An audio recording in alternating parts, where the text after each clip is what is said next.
ang buhay mo. Nandito po tayo ngayon sa bahay ng mga ngipin.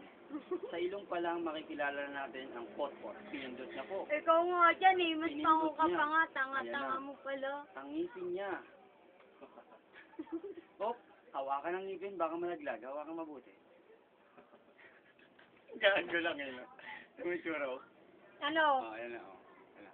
Ipawan kita dyan eh. Huwag kang ganyan, Maribel. Ngirit pa, ngirit. Yan na. Batang tanga.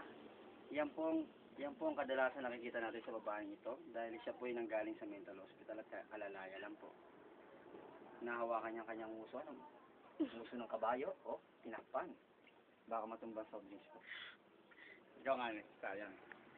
Nangungulangot po siya, nangungulangot. Oh, pati ang pakyo kadalasan niya pang kinakain yan. Isubong mo ang pakyo.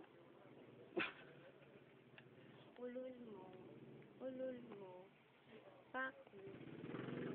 Anong kadalasan mong kinakain? Pakiuli. Hindi na nagsalita. Tinan mong ilong. Pot-pot talaga. Kapindot nga.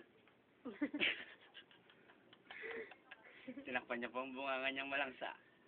Kapal mo. Wala pa pong toothbrush yan. Kahapon pa po yan. Kapal ang mukha mo, kuya, no? Huwag ka nang magkuya dahil talaga makapal ang mukha mo. Oh, tinakpan po ang ngipin. Ayun na po. El Toro. Terrible. Itatapon ko yan, pag tinapon ko yan. Bahala ka. Walang tigilan na rin to. Ganun-ganun. Talaga. Tabayan tayo. Pagtapon mo, ganun-ganun. Kirain ko pa yan, gusto mo. Okay lang. Wala naman tigilan to eh.